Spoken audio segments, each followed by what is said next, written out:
I'm thinking of changing my channel name to sound a bit more One Piece related. What do we think of How to Date Your Gavin?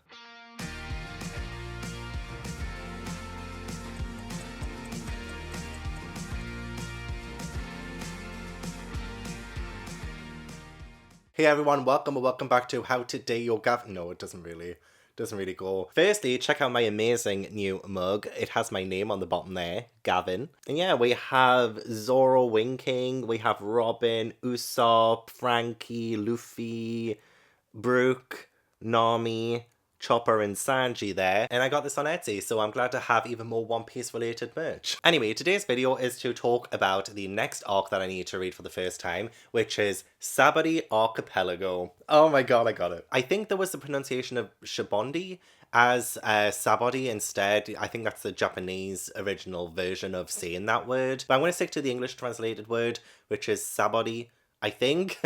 Please let me know in the comments if I'm wrong. Well, it feels more natural for me to say, so I'm going to say Sabaody Archipelago. And honestly, I struggled so much when I tried to pronounce archipelago way back when. Sabaody Archipelago. Sabaody Archipelago. And then the Sabaody Archipelago Sabaody Archipelago. Sabaody Archipelago? What is it? Grand Line review. Sabaody Archipelago. Sabaody Archipelago. Sabaody Archipelago. Archipelago. Archipelago? Sabaody Archipelago. Sabaody. One more time. It took a rather spooky turn on Thriller Bark, and this week it's time to explore the absolutely crazy events of Sabaody Archipelago. Archipelago.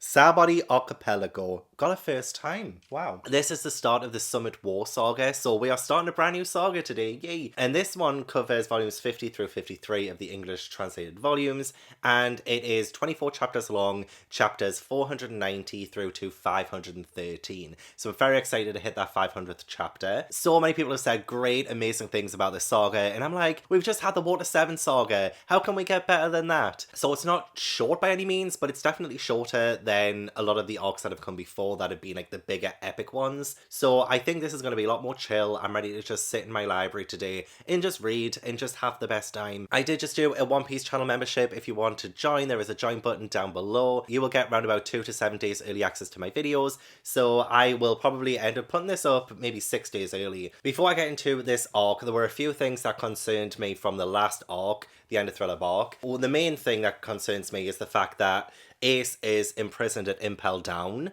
So that's like the main thing that I'm like really scared about. So Luffy is racing. Well, I think he's going to start racing towards saving his brother. I think that's what he's going to do because the piece of paper that Ace gave him in Alabasta was scorched and charred. And he was told that that means the person who gave you that, their life is in danger. And I'm terrified. So hopefully this arc helps clear some of that up. Like, how is the world reacting to Ace being imprisoned? Like, how is Shanks reacting? How is Whitebeard reacting? Like, I want to see all of this. So hopefully I will see that in the Sabaody Archipelago arc. The more I say it, the more I will get it. This could potentially be an hour-long video, so don't forget to leave a like if you enjoy and subscribe if you haven't already. Now let's start Sabaody Archipelago. Ash has joined us again. You just won't leave me alone when I do these videos, will you? Why isn't Luffy racing to Ace right now? Like, yeah, I know. Why? I know Luffy says, oh, Ace will be mad if I intervened. He's on his own adventure. He can sort himself out kind of thing. I'm like, look, this is a serious matter. I mean, I'm sure Ace will be fine, but you've got to take those precautions, haven't you? Luffy seems like somebody who doesn't really take precautions, though, so it's kind of a tricky thing. It's a really tricky thing. Oh, you're distracting. This is my first chapter update of 24, and you're distracting. So that got me a little bit worried. Oh, I thought as well, actually, that we would have a detour to Laboon, but they've got all the time in the world, right? Once they've said goodbye to Thriller Bark, they're sailing. There is candy falling from the sky, which is very odd, but also tasty, delicious. And then they come across a sea serpent current, and there is this huge sea rabbit thing that spits out a mermaid. And I was like, oh my gosh, like, I mean, I knew mermaids existed, obviously, because we had, was it Kokoro in Enies Lobby / Water 7? Like, she's a mermaid, so it was so cool to see another one. And she's called Camille. She actually looks really nice as well. Like, as in, like, a nice person. Even if she is selling octopus fritters for, like, 500 berries, the extortion. But I can't blame her, you gotta hustle. You gotta hustle in this world. I know I have to hustle. He's drooling everywhere. You need to stop, you getting me wet. They are trying to find Fishman Island and they did dive down below, but if they went any further, they would be crushed by the water pressure. So it'll be interesting to see how they actually get to Fishman Island. And when I think of island, I think of, you know, an island, like something that's floating on top of the sea.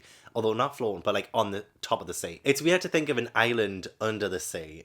It might be some kind of like underwater kingdom like Atlantica and the Little Mermaid maybe. But it does seem like it's going to be a hard place to get to. And I thought it would take ages to like come across mermaids and fishmen and all of that. Like again. Hello. So other than that, I am like genuinely surprised that this is like the start of this. I thought that this would be Luffy racing to Impel Down. That's what I thought. And then he would come across Sabaody Archipelago and yeah. But he doesn't look like he's in any kind of rush. Ooh, the plot thickens. The ferry pirate ship that I've been searching for all this time, I will kill him. The man who destroyed my life.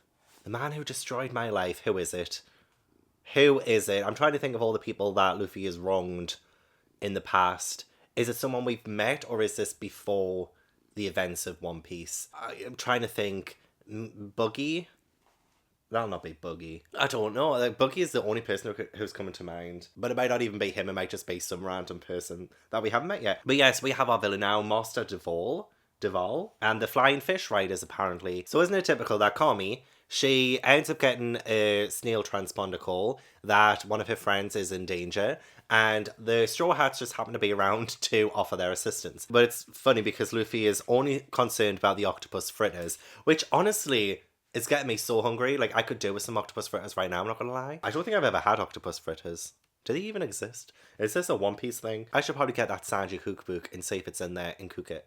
I don't know. We also meet Starfish, a talking, singing starfish, which probably sets the mood for this arc. It seems a little bit fun and silly at the minute, whereas Thriller Bark, I think, started like so dark and mysterious and gothic, and like I feel like I already enjoy the Thriller Bark saga, the opening of it, more than I do the Sabaody Archipelago, but I can't judge everything on just how it opens. I love the moment when Zoro just erases his memory, and even Chopper says it about Kokoro being a mermaid, and he's like, you're the first mermaid I've met. That's hilarious. Poor Kokoro. Honestly, the ageism. I find Kokoro attractive.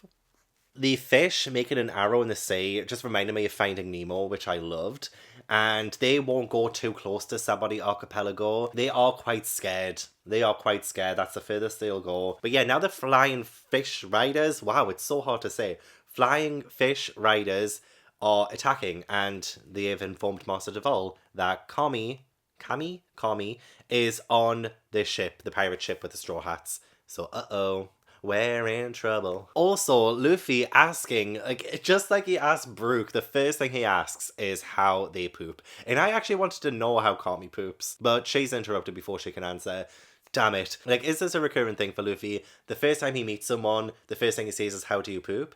Because, I mean, I've got stories. I finished volume 50, and now I am starting volume 51. Nice and blue. A lovely blue cover there. It's probably my favourite blue, actually. I knew I recognised Hatchin's design, but not his name, and I should have, because I remember the cover stories of his, like, seafloor adventure thing.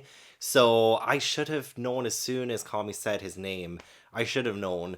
But yes, Hatchin, he was part of the Arlong Pirates, and he was the only one who escaped. So the name just didn't ring a bell, but I'm like this in real life. Sometimes I'll forget someone's name, but as soon as I see their face, instant recognition. And I do feel like Hatchin has a unique design as it is, but he is the octopus fritter shop owner person. So as soon as he hears about the Straw Hat Pirates coming, and he's like, oh no, Nami's gonna hate me, there was a really interesting and good moment between them when they do reach the sort of trap that Duval's men has set out, because they're like, okay, we're not rescuing you.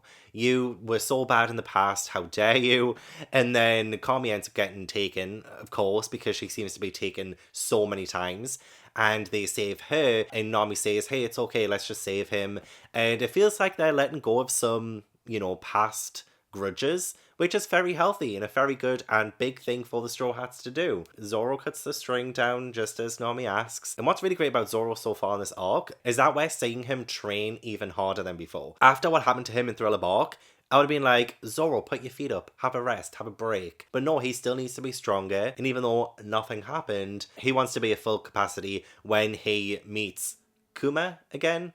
the Seven Warlords of the Sea. Like, he can't let what happened there happen again. And you can really see that in his determination of making himself better and stronger than before. So it was nice to see him do something that Nami asked without question. Also, I don't think Duval is after Luffy, because he says that man is with them. And I don't think it's Buggy either, because he's going into a really thick accent, a really strong accent, the more angry he gets. And he says that man is with them. So it must be someone else in the Straw Hats who ruined this person's life. So maybe Zoro is the one that they're after, or Sanji, Nami. It could be anyone. It could be anyone on the ship. Robin. Seems like everyone's after Robin. I know we've already met fishmen in the past and stuff, but it's always so great to see their designs. I really do like the designs of Yoro, Macro, and Tansy, maybe. I really do love the fact that they look like genuine fish people hybrids, and it's rather unnerving. I can't wait to see more of the fishmen and that whole world. Luffy, his eyes are octopus fritters right now. I'll read a couple more chapters and then I should probably eat something too. Okay, maybe Duval does have some kind of grudge against Luffy. Yeah, because when Luffy crashes in the end, Luffy says, uh-oh, it's you. And then Duval says, you know me, don't you? So maybe it is Luffy. I just thought, because Luffy was a captain of the Straw Hats, and him saying before he's with them, I thought, oh, maybe he's talking about one of Luffy's crew. But no, I think it's Luffy. Sorry, I keep going back and forth. My theories are usually the thing I talk about the most, I guess. Quite a few different things happening in this chapter. We have them fighting a lot of the flying fish riders. And it was actually really great, I think, in the previous chapter to see them coming out of the ocean.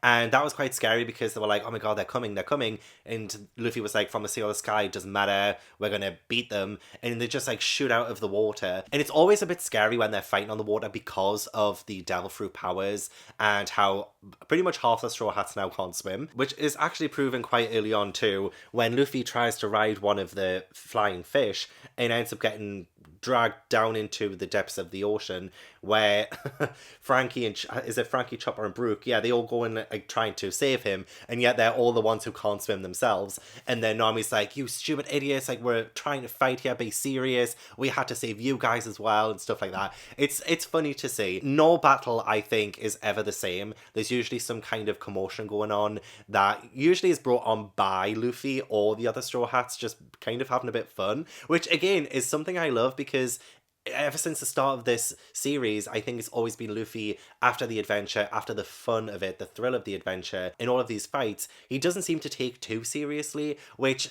I guess is a great thing, honestly, but I do wish he would take other things seriously, like Ace, for instance. Other than that, it was also really cool to see Brook actually fighting alongside the Straw Hats for the first time, essentially. He did fight in Thriller Bark, but as a Straw Hat. This is him fighting as a Straw Hat for the first time, and he is thinking, I can't fail, I can't, be an embarrassment to them, they've just let me join. And it was really cool to see, especially I think, was it in the previous arc or the arc before, where I think it's Sanji saying, we all have our strengths. It might be in Enies lobby. We all have our strengths, and you play to your strengths, I'll play to mine, kind of thing. I think he said that to Usopp or the Sniper King, I can't remember. But it was a really touching moment and a really great quote. But that kind of resonates with me. And to see Brook attempt to fight as well, and he does a really good job. He does this sort of lullaby thing that makes people fall asleep, and it was great because it also made Luffy and Chopper fall asleep. So it's powerful, and he has his own kind of fighting style. I love every single Straw Hat's fighting style. They are also different from one another, and it's so cool to see all of the fighting going on. So we're 3 chapters into the arc and we're already fighting the baddie, and I guess that's fine because this arc is shorter. It is only 24 chapters. So yeah, we're just getting straight to it. I love that. Oh my god. Yet again, I thought that Duval was on about Luffy when he said, oh, you finally come in the previous chapter kind of thing. I thought that was him. But no, he's after Blackfoot Sanji. And that's because he is the wanted poster. Duval is the wanted poster. That's his phase. And I'm just... oh my god. That's hilarious. Especially since Sanji's face in it looks...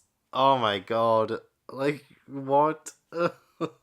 So that's why Sanji ruined his life. Because that drawing of Sanji on the wanted posters meant that all the Navy, all the Marines have come after him and have ruined his life. I did not see that coming. Look at his face though. Give me back my life. What did I ever do to you? Oh, hilarious. Absolutely hilarious. Yeah, I was racking my brain trying to think who it was, who they ticked off in the past. And even Sanji was like, oh, I ticked off so many people in Barate that it could be anyone. And then he was like, no, it's much more recent than that. And I was like, who? Was it someone in Alabaster?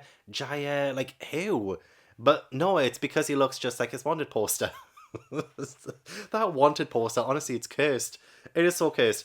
There is a huge cow thing as well that Duval is riding. Duval's beloved bison. Eh, my gosh, I was not expecting this.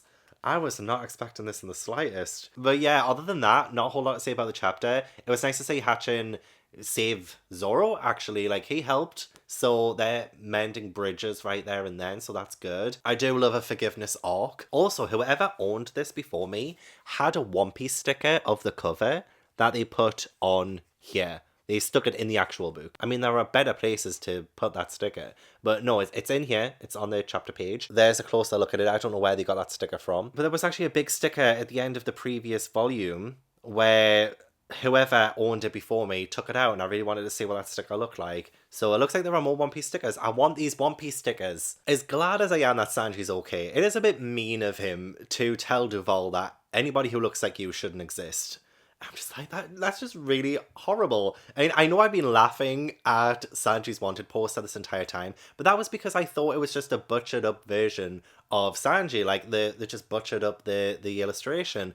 But because he's an actual person, I'm like, you don't really want to say that to someone. That's so mean. I'm glad that Kami saved Sanji, though, and he did look extremely happy. He looked like he was in heaven. Like, genuinely, if he died right there, he would have died a happy man. So I do understand where Duval is coming from, you know? Sanji has kind of ruined his life a little bit, but it's not Sanji's fault at the same time. He's channeling his anger in the wrong person, I think. But obviously, how can I tell these antagonists how they're acting is ridiculous. I can't. We got to see so much more of what the Sunny can do as well. The fact that the Sunny can go back as well, it can like reverse, and then it also has a sort of cannon thing from the very front of it that Usopp controls. And for it being Usopp's first time, he's an excellent shot, because of course he is. He's the best sharpshooter ever. And one thing I can't quite explain is when Duval's cow suddenly stops, like Luffy's in front of him, and then the cow just suddenly stops. Like, Luffy says, it's a waste of time fighting you. The cow's eye goes like, and then stops, and then just like passes out. And Robin's like, I didn't see him do anything. It looked like Luffy wowed him into unconsciousness. So that's interesting. I don't know if maybe it was just a comical moment or something, just to like get rid of the whole fighting bit there. Anyway, we end the chapter with Sanji beating up Duval, and again, like, it's so sad to say he shouldn't exist. Like, that's not nice. Okay, now I feel like this is where the arc is genuinely really starting, and I've made myself a fresh cup of coffee ready for it. I'm already obsessed with Sabaody Archipelago. The way that it's like really just a collection of trays, and they're all connected by bridges, and they each have different docks that are numbered. We're on dock to number 41, no one forget, especially you, Zoro. Seriously, this made me chuckle. But yeah, the trees in Sabaody Archipelago are striped like candy, and they're making soap bubbles. It's essentially the trees breathing and releasing it into the atmosphere. Yeah, the roots of the Yerrikum mangrove make a special resin. There's an amusement park called Sabaody Park. Oh, this is like a dream come true. However, there's always a catch, isn't there? Hatchin tells them that there are the world nobles here, and whatever the Straw Hats do not interfere in anything they do. Even if they kill somebody in front of you, pretend it didn't happen, you just know that the Straw Hats are not going to do that. They're not going to turn a blind eye to any kind of injustice or somebody being hurt by someone else. They're not just going to walk on by. That ain't going to happen. So they're definitely going to piss someone off in this arc. We learn so much more about Fishman Island as well, and how to get to it. It's directly under Marahoa, I think it's called, which sits atop the Red Line. And there is a big hole at the bottom that ships can go through. But a lot of the times people just leave their ships there, go over, like walk over the kind of line thing, and buy a similar ship on the other side kind of thing. There was a lot to take in, actually, information-wise, on this whole thing. The main goal now is to say someone about courting the ship so that it will be able to go down below the surface and swim underwater, essentially. And it's great as well because Fishman Island is 30,000 feet under the sea, whereas Skypiea was 30,000 feet above the ground. Incredible to think that this one group of people are going on these huge grand adventures in such a short space of time. And again, we're only really scratching the surface of this world, I believe. But the bubbles flying everywhere, I'm enamored by the way it looks, the beauty of it, the trays, and Oh, it looks so good. Yeah, the roots are always above water. Sabaody Archipelago is a collection of the world's largest mangroves. Luffy, they sound so manly, let's go. 79 trees, which means 79 islands altogether. Travelers stop on the way to the New World. Again, mentioning the New World. A world that I am increasingly getting more and more worried about, but also excited about. We went from super duper having fun to super duper this is sinister as fuck in like 5 pages. Seriously, this arc is just as funny so far as Thriller Bark was. We had Nami manipulating the hell out of Sanji to get him to stay and look after the treasure. Oh no, the ship is full of treasure. Whatever shall we do? I wish we had a handsome knight to protect it. And Sanji is just the absolute fool. The absolute fool, but I love the way that Nami manipulates him every single time. So that was funny moment number 1. I have no words. But Zoro, come on. He's going off on his own, and even Sanji and Usopp are like, where are you going? Where do you think you're going? You'll get lost. And he's like, I won't get lost. Who get lost on an island like this? Each tree has a number on it. In the worst case, I could just ask someone. Even a kid could get back. And then he says, those jerks, as long as I remember that this tree is number 1. It's 41. There's a bubble in front of it. Oh, God. He's honestly the worst at direction. Oh, my God. So, obviously, that's going to put a huge dent in their plans. He's going to get lost. They're going to try and have to find him. As Sanji says, everyone has their own skills. Okay, and it's just not one of Zoro's skills. And then we had Luffy getting into one of those bubbles and being able to actually ride it like a bicycle. And he's just having fun. He's going around. And it just looks so fun. It's almost like when they first arrived at Water 7, except not as fun. And this just looks like so incredibly vast. Brooks jokes as well. Am I the only one who thinks he's kind of breaking the fourth wall every time he tells a joke and then turns around? It's almost like he's looking at us as he's laughing at his own joke. Although I'm sure like everybody already knows this. I've always had an eye for feminine beauty, except that I'm a skeleton, so I really don't have any eyes. Yo ho ho. It's so funny. It's so bad and so good. And then we come across a prisoner in Sabaody Archipelago, and he has a collar on, and he gets it off and it explodes. That was like, whoa. That's when shit got real quick. And it takes everything to stop Luffy from kind of seeing what's going on and to stop what's happening. And then we meet Saint Roswald and Saint Sharia. They're the celestial dragons, also known as the nobles that were mentioned at the end of the previous chapter. And they have the blood of the creators, the sort of original world government. So they have a lot of power. They abuse it. They're almost a little bit like Helmeppo, how they kind of use their status to their advantage to look down on people and to treat them as slaves as well. One of them, Saint Sharia, she says, buy me a new one. And you see this person quite possibly dead because he does get shot after the collar blew up. And she wants a giant slave. You need to start with a human child, but I don't want a weak slave. It's, oh my god. Oh my god, it's literally gotten so real and so dark. Again, we were lulled into a false sense of security. A bit of the opposite with Thriller Bark. We kind of got the darkness from the very beginning of it, which kind of started out that way and then kind of went a bit askew and then back to the darkness. This one, it had the fun, it had the lightness, and I think now we're dealing with some like serious topics. Okay, we've been introduced to a whole lot of new people and I'm trying to get my head around everyone. Firstly, we have Shaki, and she is the owner of the Ripoff Bar, which is hilarious, the fact that she's so upfront and honest about it as she's beating people up and, you know, hustling. But, you know, you gotta do what you gotta do. The person that they're looking for, really, I believe his name is, isn't there. He's the one who's gonna call their ship, or at least I think so. But he isn't there, so that's kind of their plan being drawn out. But then just like all over Sabaody Archipelago, there are different pirate captains, like a lot of different pirate captains. We have from the West Blue, Fire Tank Pirates, Capone Gang Beige, 138 million berries. From the South Blue, Bonnie Pirates Captain Glutton Jewelry Bonnie, 140 million berries. I'm just going through them all because I need to remember this, I think, unless all of them are just random people. But this is a lot of, you know, pirates in one place. From the North Blue, Hawkins Pirates Captain Magician Basil Hawkins, bounty 249 million berries. From the South Blue, Kid Pirates Captain Eustace Captain Kid, 315 million berries. That's a lot of berries. From the Grand Line, Long Arm Tribe on Air Pirates Captain Roar of the Sea, He's blocking the rest of his name there. Scratchmanapoo? He is literally covering the rest of his name, so I can't say it all. We also have from the North Blue Drake Pirates Captain Red Flag X Drake, 222 million berries. From Sky Island, Fallen Monk Pirates Captain Mad Monk Urouge, 108 million berries. From the South Blue, Kid Pirates Fighter, Murder Machine Killer, 162 million berries. These all sound very dangerous, by the way. From the North Blue, Heart Pirates Captain, Surgeon of Death, Trafalgar Law, 200 million berries. I keep wanting to say Trafalgar Square, but he would probably kill me for saying that. So yeah, he was the last person we were introduced to. So that's a lot of people. Are we fighting them all? Is this what this is about? Just bewildered. I'm a bit like a deer in headlights right now, just taking all of that information in. I mean, it wasn't actually mentioned as a collective, the name of them in the chapter, but the chapter name is the 11 Supernovas. So how many was that? Was that 11? 9. No, that's 9. So maybe they're not the 11 supernovas. But it will get explained in a second. Also, the cover stories are all following CP9 and their sort of adventures after Ennius Lobby. So I am reading those and having a good time with it. But genuinely, no opinions on this chapter. Just, this is a lot of people, and I'm kind of scared of all of them. I almost forgot about Zoro there. He got in the way of Saint Charlos, one of the Celestial Dragons, and almost made everything worse. Of course, nobody really told him about the way that Sabaody Archipelago works.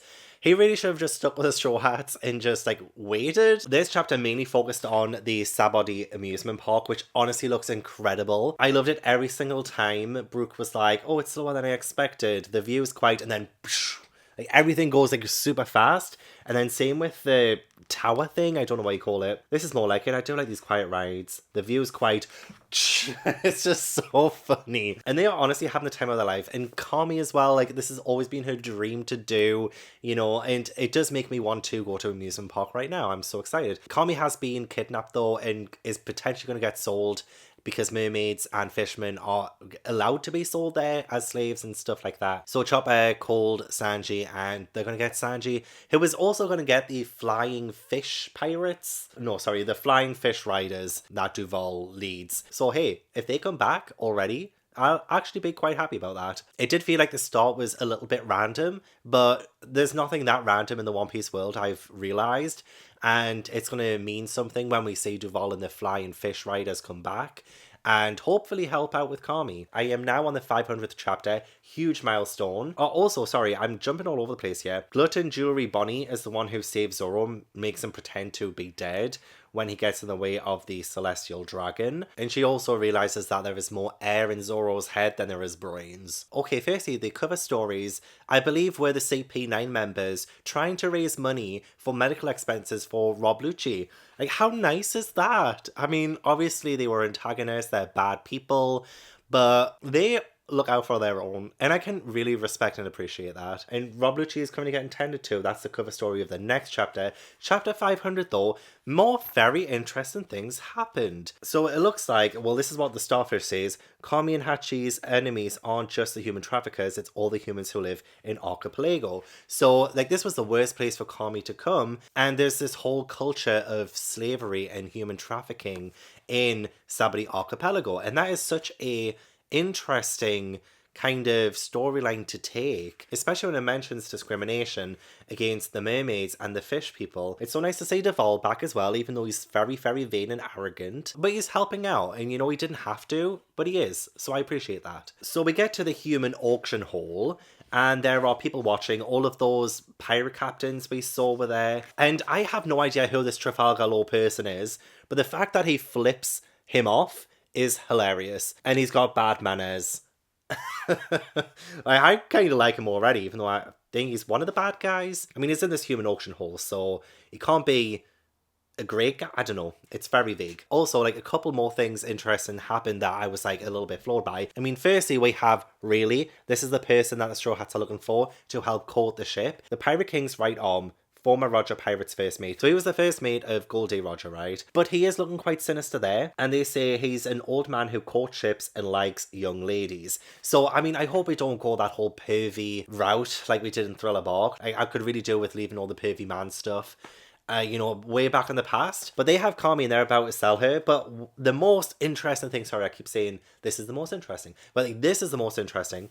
But there is a weird thing happen where it looks like one of the people who have Kami falls over or something. There's a big thud. And then one of the other pirates says, hey, old man, don't play dumb. That was you, wasn't it? That hockey? Hacky? I need the pronunciation of this. Because Luffy did something similar before with the cow, when the cow just suddenly stopped and passed out. Is there some kind of invisible thing happening here? Is this what this hacky, hockey stuff is? I mean, I could just be putting two things together that don't belong together.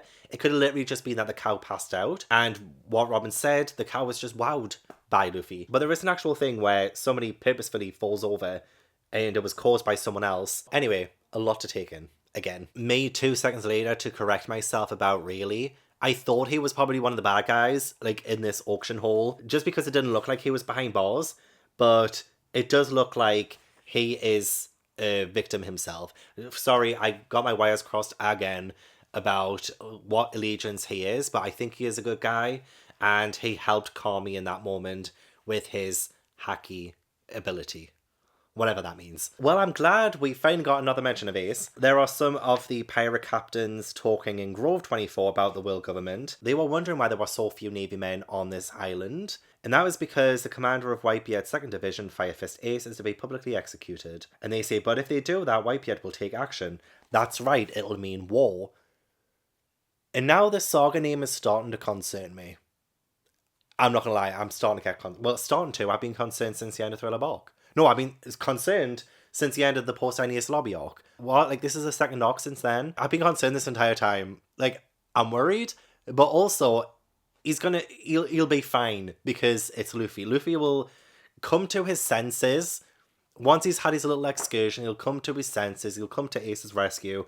But I'm just like, we need to hurry this along so we can get to Ace. I am still absolutely loving this, though. It was so incredible of Nami to offer the money that they have saved up to buy Carmen back, who is worth so much money, like way too much money as a mermaid. And yeah, she's seen as extremely valuable. So they can't just blast their way through because Carmen will have a necklace or like one of those collars on, that will explode. So they have to like save her the right way. Well, I say the right way, it's the wrong way, really. Carmen shouldn't be sold. She is not a commodity to be sold, but obviously we see how corrupt this world is and how the world government seems to turn a blind eye to it and how incredibly awful that is as a world government. They need reformation. We need a new world government in the new world. Oh my gosh, maybe things are heading in that direction. I don't know. But there's just so much corruption going on. It's scary. You know what? Maybe it was a good thing that Zoro read the sign wrong about it being Grove 1, because that's where the auction house is, that's where the Straw Hats are, and Zoro is heading to Zone 1, thinking that that's the dock to get, back to the Thousand Sunny. I mean, obviously it's not, but for once, Zoro misreading a sign is a good thing, I think. I mean, he hasn't reunited with them yet, but they could do with his help. And here I am, hoping that they don't have to spend all of that money to save Carmen because of how much effort went into that and how heartbroken Nami will be that they don't have any money left. But the fact that she was the one to offer it, she was the one who was like, guys, it's okay, let's just do it, let's do it the right way. Oh, I love her so much. oh my god. I'm so glad I'm sitting on the floor right now because I was literally floored. By the end of this chapter, oh, poor Hachi. Oh, he's been shot. He was shot by that arsehole, I forgot his name. But one of the Celestial Dragons, the one who came across Zoro. Oh, he was shot by him. Is he dead? He was like dying. He was bleeding out. Again, I don't think very many people really die in One Piece, unless you're the Going Merry. Oh, that was hard to watch, especially since Luffy, for God's sake, Luffy. They didn't exactly have things under control. Firstly, I mean, even though Nami had 200 million berries, that arsehole had 500 million berries and instantly bid that. So instantly, we couldn't save Carmen the right way, the right way. And then Luffy crashes in. Zoro's there too. He's managed to come by and he sees Carmen and he instantly thinks, I have to save her. So he's running towards her. And then Hachi tries to stop him, reveals himself as a fisherman. Everyone's like, ew, disgusting. And then he gets shot and killed. Well, maybe killed. I don't know. Is he actually dead? I don't know. And I can't help but think, Luffy, if you just took 2 seconds, they were trying to form a plan. And now I'm glad he punched him in the end. This is a very satisfying moment, but it didn't have to happen. It didn't have to happen if Luffy just took 2 seconds 2 seconds to listen. It's so sad as well. Hachi saying, I wanted to make it up to Nami even just a little. I just wanted to help you. Oh, that is so sad. Oh, bless him. But is he actually dead? I don't know. I never know. Oh, but you know what? Those celestial dragons, they need to be put in their place. As dangerous as it is for the Straw Hats to interfere and stuff like that, oh my god, they are like really making me angry. They are making me more angry than Spandam at the minute. I mean, Spandam is still one of my least favorite people ever. I hate him so much. But like, they are infuriating me at the level of entitlement they have and they feel. And I'm just like, somebody needs to knock him down a peg or two. That's obviously Luffy. I'm glad he's going to knock him down a peg or two. I really am. I'm glad he punched him. But poor Hachi. Oh, honestly, that was so hard to watch. Oh, look at his face. He has like the most punchable face ever. I finished volume 51, so we are on to volume 52. But I'm still furious. Not with Luffy. Luffy's Luffy. But with that guy, what's his name again? Saint Charles. Yeah, Saint Charles. Saint Charles and Spandam can both get fucked. Okay, 1, fortunately, Hachi is still alive, which is fantastic. 2, that old man really did that thing again. He told Hachi that he doesn't have to tell him what happened. He kind of pauses for a minute and then he's like, wow, you've been through a lot. What is this hacky thing? It seems to have different uses. You know, it can stop someone in their tracks, but also, I guess, look at people's memories or something like that. But really does say, I wanted to meet you, Monkey D. Luffy. So he knows about Luffy. He wants to meet him for one reason or another. And it's actually really interesting to have somebody from Roger's crew meet Luffy face to face as well. I don't think we have met anyone else from Roger's crew. I might have totally forgotten something. But now that they are actually face to face, I have a feeling we're going to get a lot of lore and a lot of world building. Speaking of lore, but in a different way, as in L-A-W, not L-O-R-E, Trafalgar Law. Him and Luffy come face to face, and he tells him that the Navy was already there before the auction started. And he says, thanks for the laughs. Robin knows who Trafalgar Law is as well. So he doesn't seem to be against the Straw Hats. He seems to be quite chill. And honestly, I feel like he's just there for the vibes. In What is the Bear that is with Trafalgar Law as well? It's just like standing behind him, sitting behind him. Odd, but endearing. They've ended up beating more of the Celestial Dragons and beating them up. So I feel like the Celestial Dragons themselves are like weak. They are just cowards, big cowards. But I am glad that Hachi is okay. I was quite worried for him for a second. Uh-oh, I saw that the next chapter is called Kuma. I do not want to see him again this soon. Not after Thriller Bark. I loved seeing Eustace, Trafalgar, and Luffy all fighting. Oh, actually, will I call him Trafalgar or will I call him Law? I'll call him Trafalgar for now. What a revelation, though, that Eustace and Trafalgar both have devil fruit powers as well.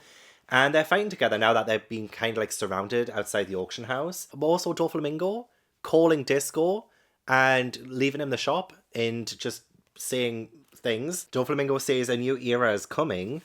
The Whitebeard Pirates versus the 7 Warlords of the Sea. I never mentioned this, but Disco does kind of remind me of Doflamingo and like the kind of look, the aesthetic that they have. Yeah, a lot of the other Captain Pirates have run away from Sabaody Archipelago, while Trafalgar and Eustace both stay behind, and they're helping the Straw Hats. So that's pretty awesome of them. Don't know what's in it for them. Also, Ray, aka Rayleigh, yeah, it mentioned more of that hacky thing that he did. And it's some kind of magic. In a way, it's not... I don't think it's a devil fruit power. I think if it was, they would have explicitly said that. They speculate it might be, but I don't think Haki is a devil fruit thing. Especially since I genuinely think Luffy did something to that cow earlier on, making him stop. And as far as I know, that power wasn't part of the Gum Gum fruit. That's what it was called, wasn't it? It's been a while. It's been a while since I've mentioned that devil fruit. Look, you should have had the Gav Gav fruit. It would be invincible. Yeah, Kuma is there. He is terrifying, honestly. He appears at the end of the chapter as well. I feel like I would have been more surprised had I not seen the chapter name first. I would have been like, oh shit. I mean, I was still like, oh shit. But yeah, it was a moment where Eustace gets blasted back. And we did see Kuma earlier on in the arc as well. He was talking to some officers, or at least some officers were talking to him like, you could have annihilated the Straw Hats, why didn't you? And Kuma didn't exactly explain himself. Like, he did make Zoro feel all of that pain and suffering that Luffy's gone through, and he survived. But like, he still could have ended them all right there and then, right? I don't know. Anyway, I am obsessed with the bears that are with Trafalgar. Like, the way that they are just, like, fighting with him. I really like Trafalgar's style and the way he looks and the way he moves and his actions and all of that. So cool. And his powers, I'm trying to wrap my head around as well. So he can kind of split other people up, a little bit like how Buggy could separate his limbs and stuff and all of that. It was a pretty freaky power. But this one, he's, like, splitting people in half and taking their heads off and things like that. I mean, it's kind of funny as well. I mean, it's gross, but kind of funny. Seeing all of them try and get their limbs back and having somebody with too many torsos and things like that, it's funny. So, like, he can split people apart, but they, like, don't die. I don't know. Like, a freaky head flying through the air. Like, that's just gross. But yes, we've ended the chapter with a warlord of the sea. I wonder if Zoro's shit in his pants. Ooh, okay, I've met Kizaru, who I believe is an admiral like Aokiji. And all of this destruction is going on with Kuma as well. So fortunately, the Straw Hat Pirates are away from all of what's going on with Kuma.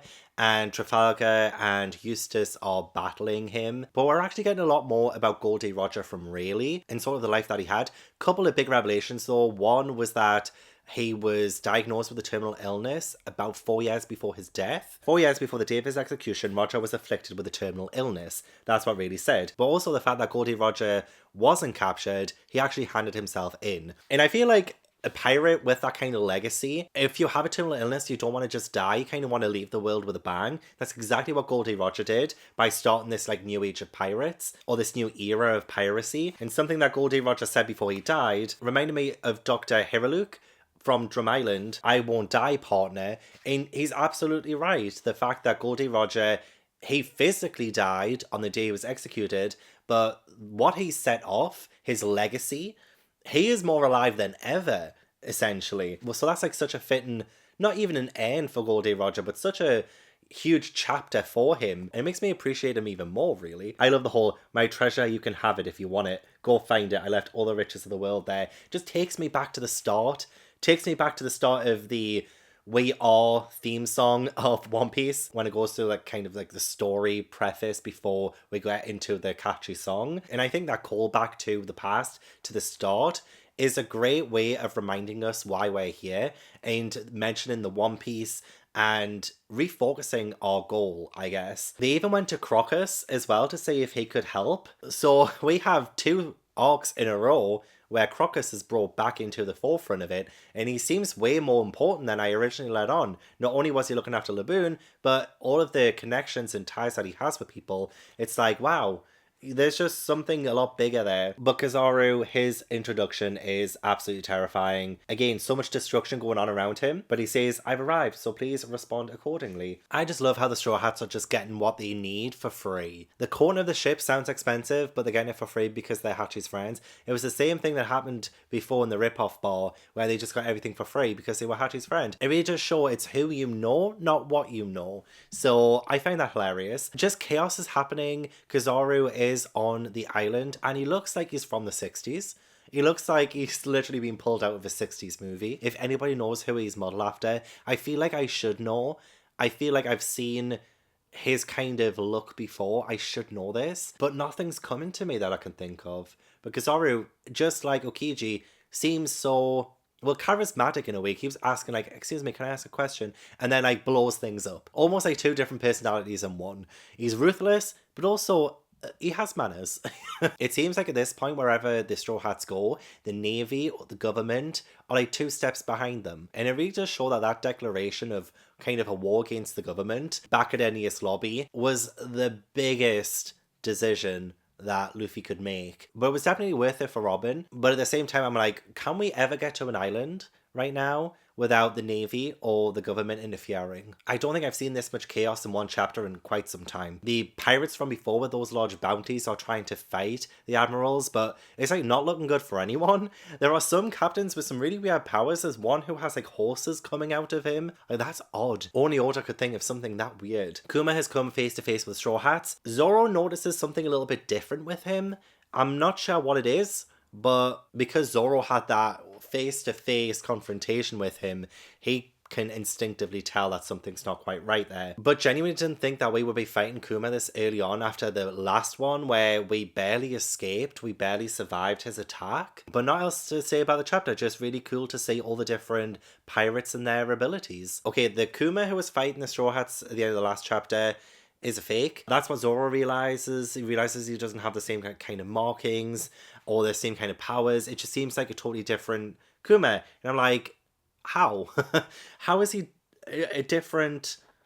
How? I mean, he's still very strong and it takes Sanji, Zoro, and Luffy to take him down.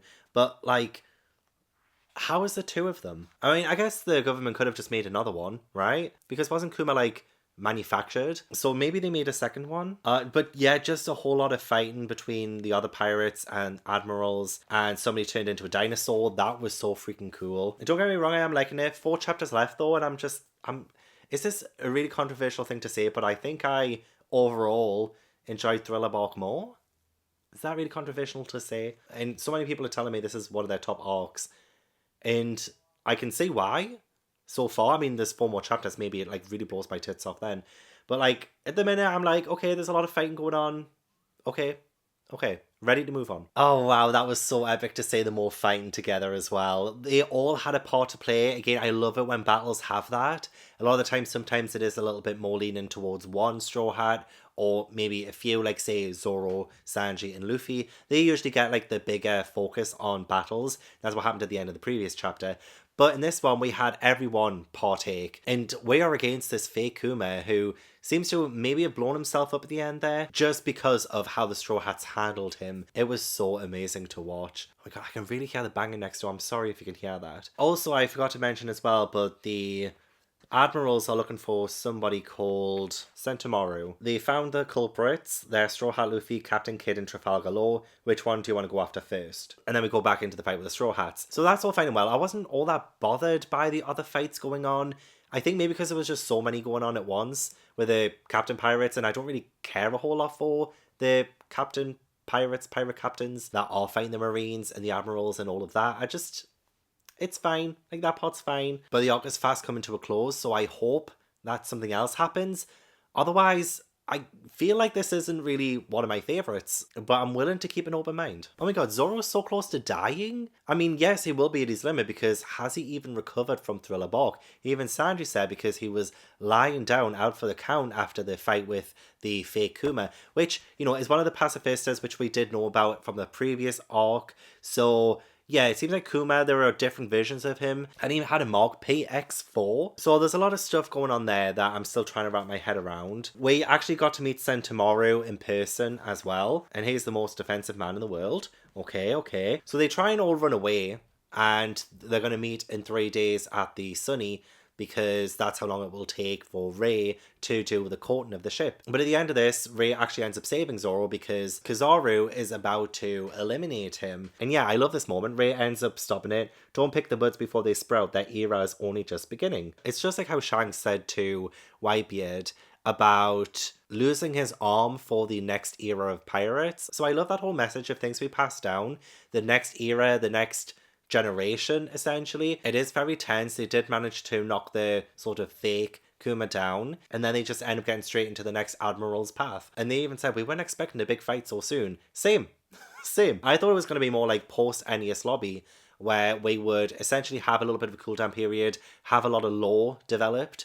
But no, it's actually been a lot more action-packed than post-Enies Lobby. And I don't wholly know if that's a good thing or not, because I gave post-Enies Lobby a really high rating, because there were just a couple of moments in that I just absolutely adored and loved, and some of my favourite moments of all time.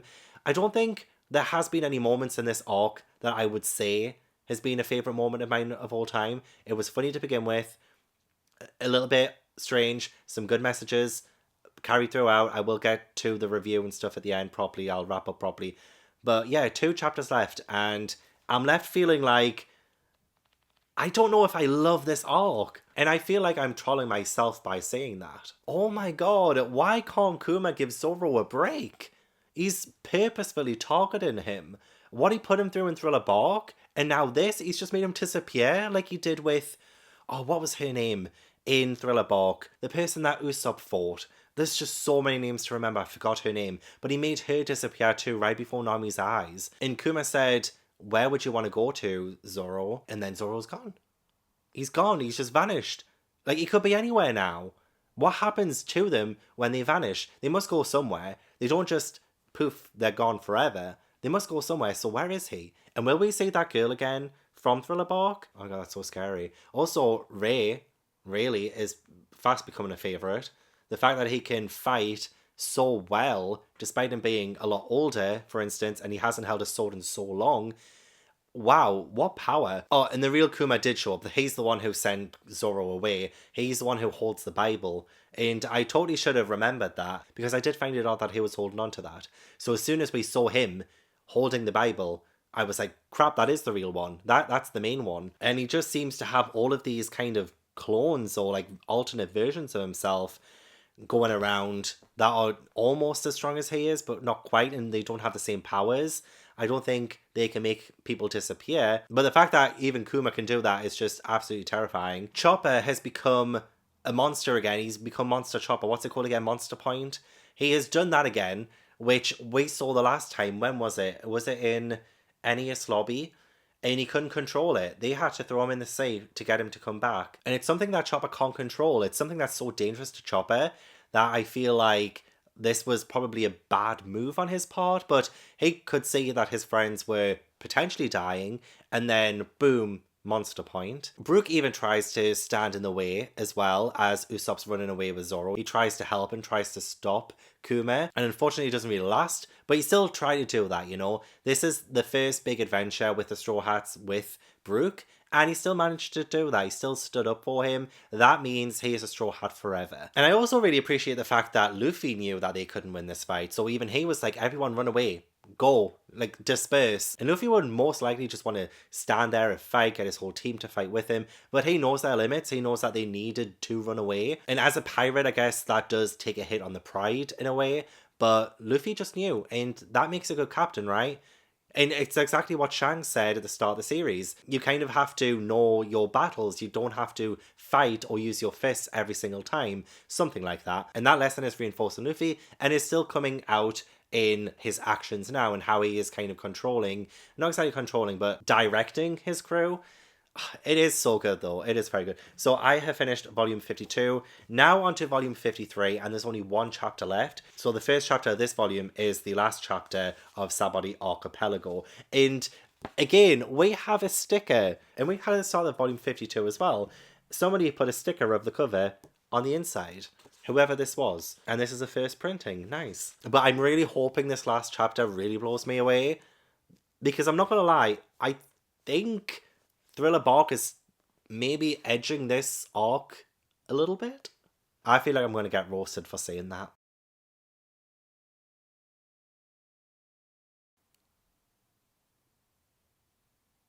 What?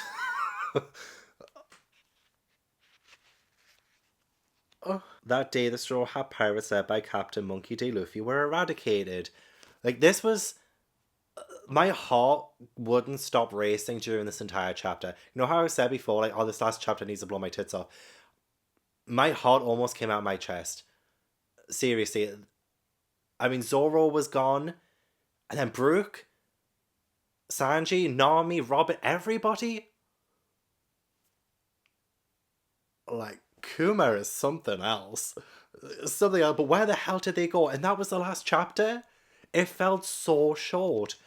There was like a lot of running around, a lot of trying to get away from him, but then he would just touch them, or they would try and hit him, and they would just disappear. Oh, poor Brook as well, he was like, don't worry, I'm already dead, and then he's gone. It's not funny. It's not funny. What?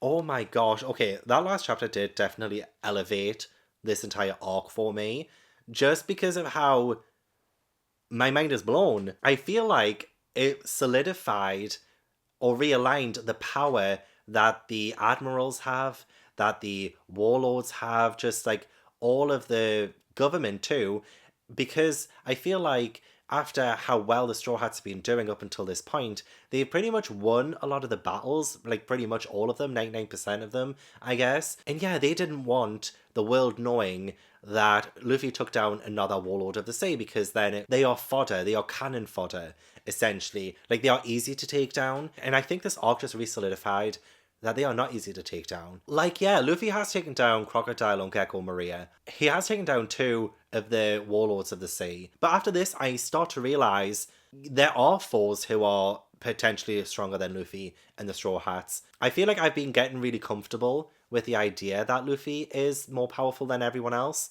Like, I think that's what I said a couple of arcs ago. I was like, Luffy is like the most powerful and he'll never lose a fight kind of thing. But now I'm like, maybe he can lose. And that scares me. That's terrifying. He's not as invincible as I thought. The Straw Hats in general aren't as invincible as I thought. That moment when Luffy is the last one standing and he's like, I couldn't save my crew. Oh my god, chills. Yeah, he couldn't. He couldn't save his crew. But where are they? They are not dead. Like, I know they are not dead. I know they are not gone forever. But where the hell did they go? I know the next arc is called Amazon Lily. So were they just sent there?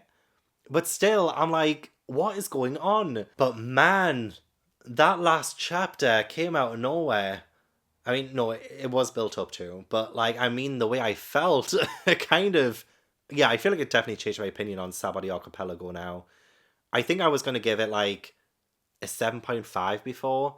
But I think I'm going to give it an 8. Which does put it on par with Thriller Bark. But I think I enjoyed Thriller Bark for different reasons.